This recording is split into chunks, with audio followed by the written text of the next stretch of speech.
Assalamualaikum warahmatullahi wabarakatuh. Nama saya Rani Handajani, CGP Angkatan 8 dari SDN Rambutan 05 Pagi.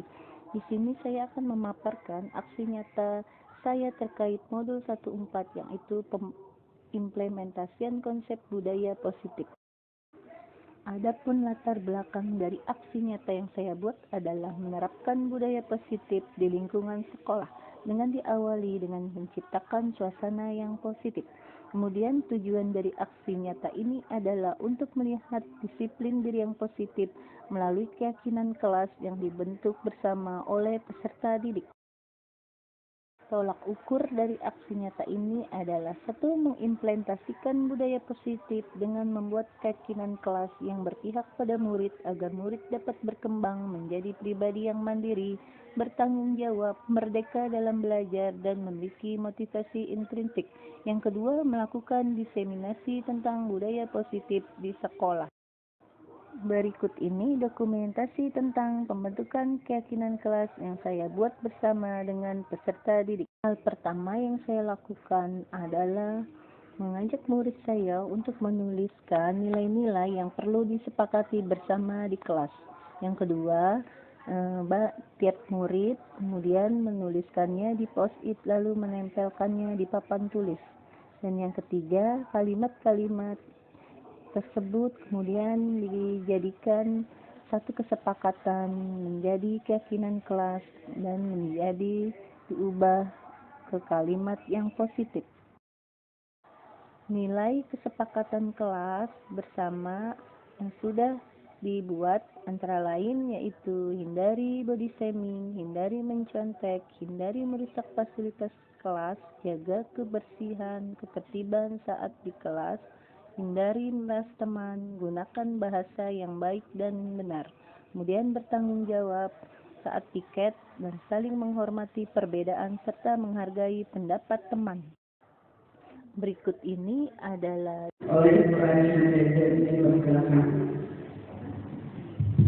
terima kasih banyak Bu Mary.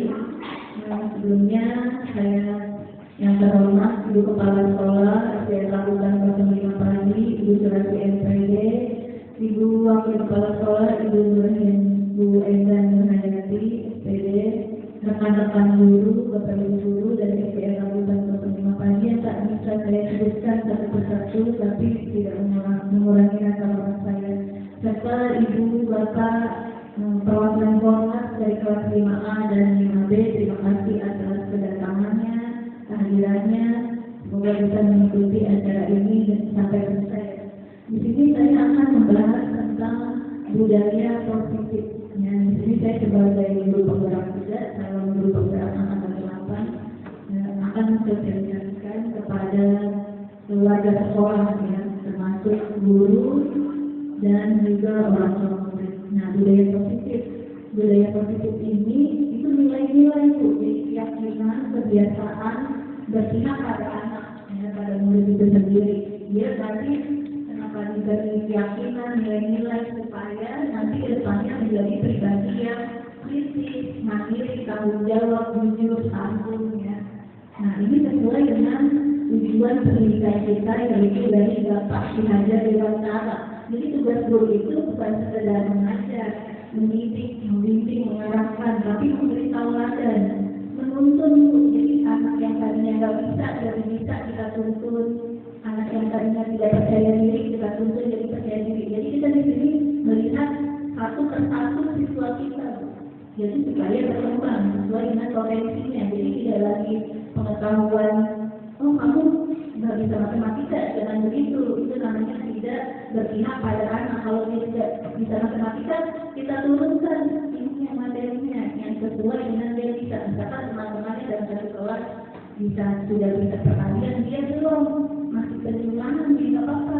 Jadi kita tuntun tuh anak itu. Jadi jangan menyamaratakan anak semua harus bisa. Jadi sesuai dengan yang dia miliki. Anak inklusi juga gitu tuh. Jadi sesuai dengan apa kemampuan dia. Kalau dia anak inklusi berarti kan misalkan belum bisa baca, jangan disamakan dengan anak pada umumnya.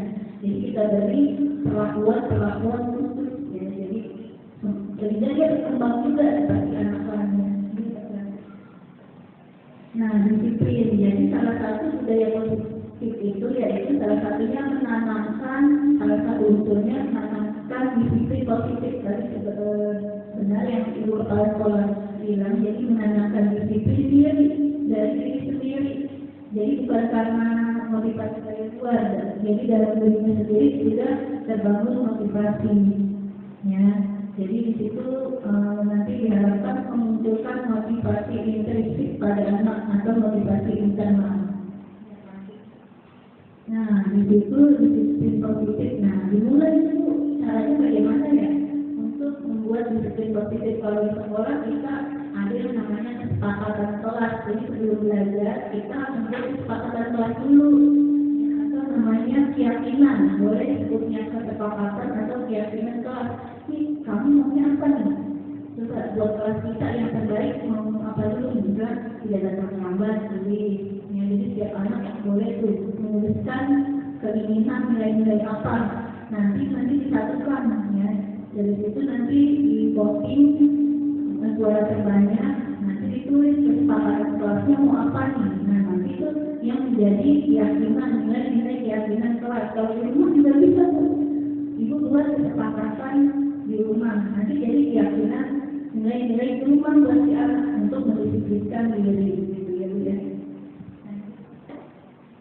Nah, di sini untuk melakukan budaya positif itu dan disiplin positif perlu adanya kita menguasai kebutuhan dasar anak. Ada 5 kebutuhan dasar anak. Yang pertama, anak kebutuhan bertahan hidup. Jadi bertahan hidup ini dia kalau berangkat sekolah kan mesti sarapan gitu ya. Terus pokoknya kita harus mengetahui perasaan dia nih sampai di sekolah, datang sekolah udah sarapan kan.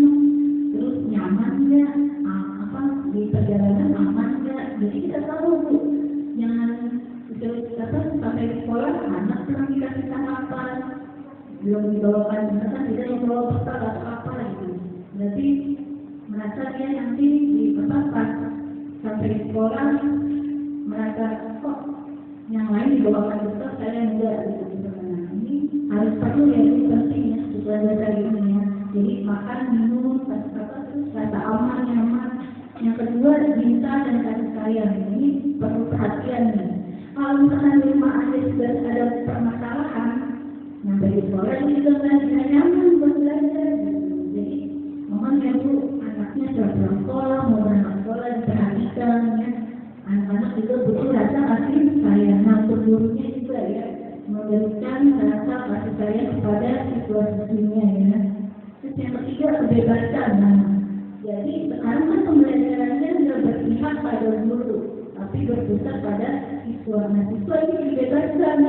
Kamu mau belajar seperti apa? Belajar kelompok, belajar sambil bermain. Jadi diberi kebebasan nih. Jadi siswanya nggak jenuh di dalam kelas. Jadi diberikan metode-metode atau pembelajaran yang menarik ya. Sehingga dia bebas mengekspresikan sikapnya waktu belajar itu jadi kritis, benar kritis, mandiri. Kemudian kesenangan, berarti berhubungan dengan yaitu belajar tidak hanya di dalam kelas, bisa saja di luar kelas, di lapangan, atau sumber belajar lain di lingkungan sekolah bisa dijadikan sumber belajar ya. Halaman sekolah, kebun sekolah, ternyata kesenangan pokoknya membuat dia merasa senang nyaman. Kemudian kekuasaan. Nah, di sini anak diharapkan juga mempunyai kompetensi Bu. Jadi kompetensi itu dia punya keahlian, skill. Jadi itu bukan hanya menguasai nilai, karakter, pendidikan karakter, tapi juga punya skill Bu. Makanya kan di sini dibilang ya pendidikan sekarang harus menggali potensi anak. Ya kalau kita mau masuk SMP atau SMA, nanti kan juga ada nilai akademik ya Bu. Jadi kan ini nilai akademik, keahlian, kemampuan dia. Selain belajar, apa sih potensinya? Belajar bisa matematika, itu lagi jangan kemudian kamu gak bisa matematika, ini anak bosan enggak, dia punya kemampuan potensi yang dia bisa pasti. Nanti mereka.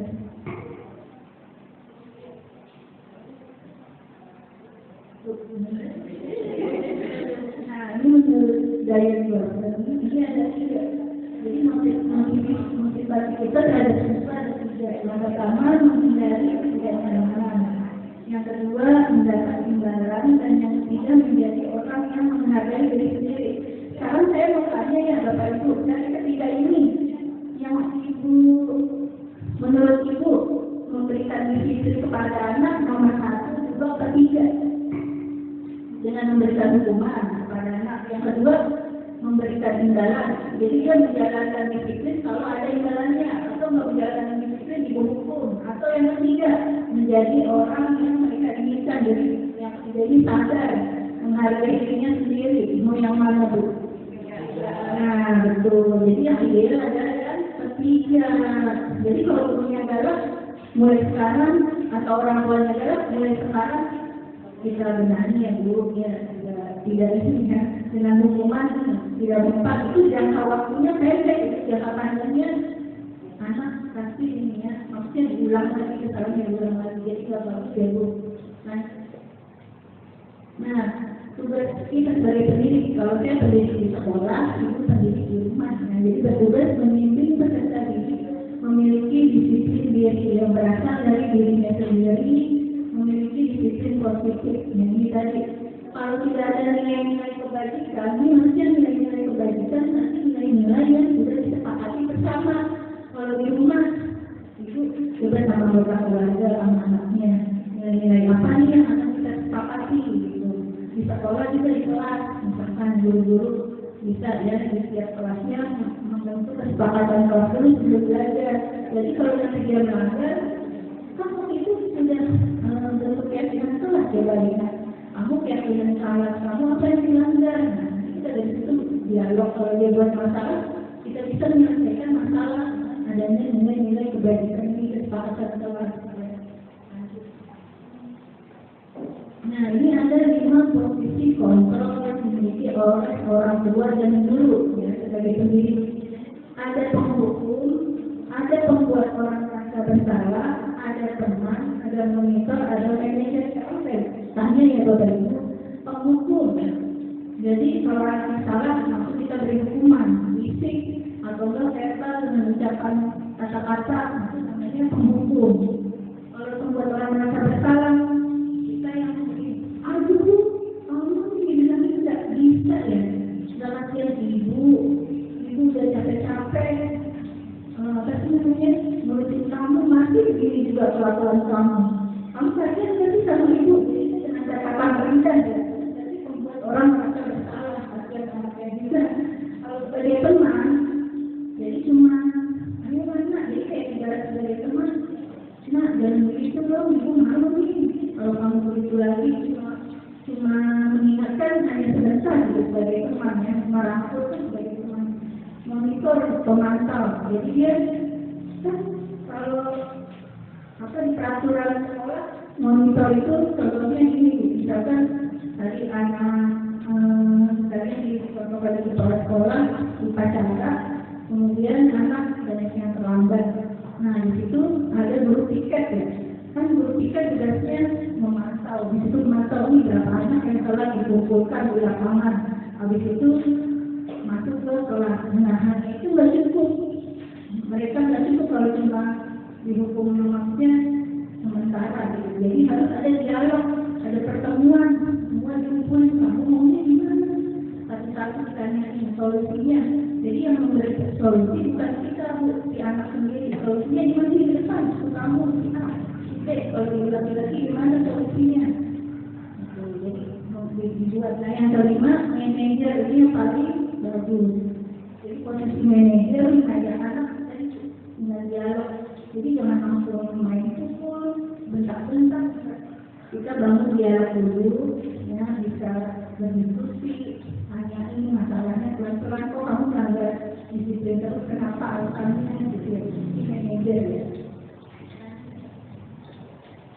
Nah, ini semuanya tadi namanya restitusi. Restitusi itu jadi program disiplin menciptakan anak supaya kembali lagi ke kelompoknya. Jadi yang tadinya dia berkesalahan itu melanggar peraturan terus, akhirnya dia sadar bahwa itu salah dan menunjukkan karakter pembiasaan yang baik di sekolah yang positif, itu namanya restitusi. Jadi kalau ada anak berkesalahan, ayo kita tangani dengan restitusi. Contoh tadi melanggar.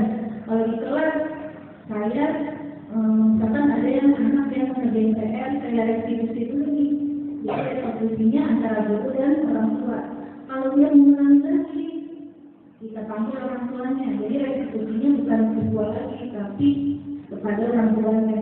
Nggak cukup lagi, diulangi lagi, kita restitusi dengan pihak sekolah.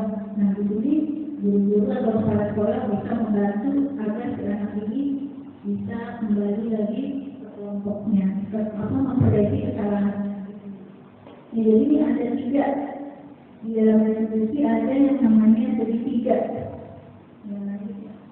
Nah, ini dulu instabilitas identitas. Ini kalau ada masalah nih di kelas atau di rumah, kita pakai segitiga restitusi.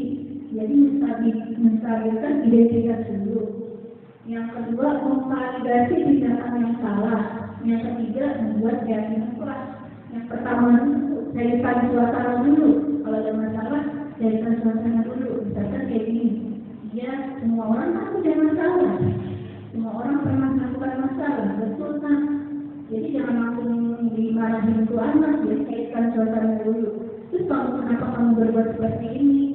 Ya, ibu sendiri juga punya pernah masalah. Jadi kita cairkan, ademkan suasana ibu, baru memvalidasi tindakan yang salah.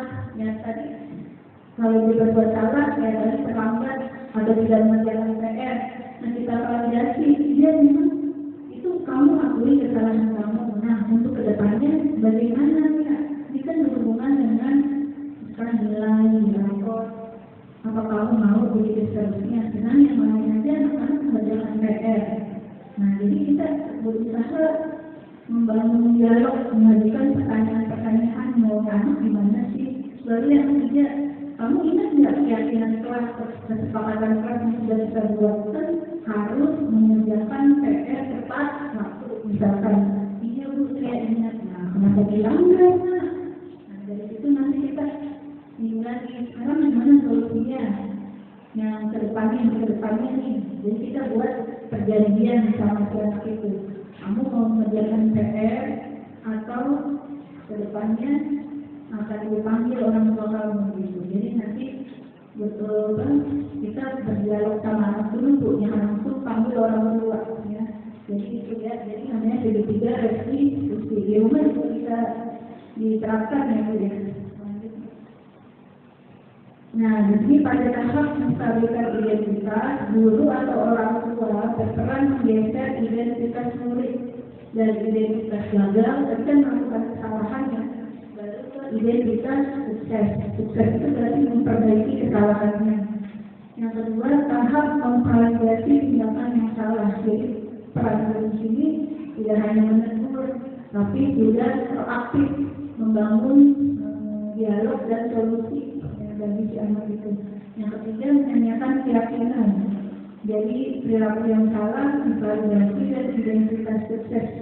Setelah stabil, maka murid siap mengaitkan kesalahannya dengan tindakan yang salah. Dan posisi guru yaitu sebagai manajer, dengan ada kata-kata berdialog dengan murid agar mereka bisa menjadi orang yang percaya diri, tumbuh menjadi orang yang bertanggung jawab dalam menyelesaikan masalah. Yaitu tadi ya bu, jadi intinya dalam budaya positif ini ada 4 konsep yang kita terapkan, ya, disiplin. Terus yang tadi motivasi perilaku ya bu, itu motivasi kita tadi ya anak supaya terbangun kesadarannya untuk menghargai dirinya sendiri. Terus yang ketiga tadi ada posisi kontrol. Kita sebaiknya posisi kontrolnya adalah sebagai manajer gitu ya, bukan sebagai pemhukum. Terus yang terakhir membangun restitusi. Restitusi tadi itu dengan tiga restitusi yang ada 3 tahapan gitu ya. Mungkin itu ya. Mungkin ini yang bisa saya sampaikan. Mungkin kalau kurang jelas nanti di luar ini bisa kita ngobrol lagi ya. Mungkin dari saya itu cukup. Terima kasih. Wassalamualaikum warahmatullahi wabarakatuh. Waalaikumsalam warahmatullahi wabarakatuh. Terima kasih Bu. Semoga sosialisasinya bisa diterapkan di pembelajaran. Oke, untuk acara berikutnya kelompok yang ingin ada pertanyaan di luar konteks. Sesi pertama dua penanya ya, Ibu ya. Sesi pertama dua penanya, silakan yang ingin ada yang ditanyakan tentang pengibaran budaya positif. Ada? Atau dari Bapak Ibu Guru? Iya, boleh. Assalamualaikum warahmatullahi wabarakatuh. Perkenalkan, nama saya Endan Nurhayatinisi, selaku teman sejawat dari Ibu Rani Handajani SPD, calon guru penggerak angkatan 8. Dalam kegiatan pengibasan budaya positif ini sangat menginspirasi bagi saya, di mana dalam menerapkan budaya positif di sekolah, salah satunya adalah dengan membuat keyakinan kelas yang sudah disosialisasikan oleh Ibu Rani Handajani, SPD, calon guru penggerak angkatan 8. Bahwa keyakinan kelas sangat penting sebelum kegiatan belajar mengajar dilaksanakan. Tujuannya agar dapat menumbuhkan karakter peserta didik, sehingga peserta didik dapat mempunyai kesadaran yang kuat dalam kedisiplinan dan kebiasaan-kebiasaan positif, sehingga peserta didik merasa nyaman tanpa adanya hukuman. Sekian dari saya.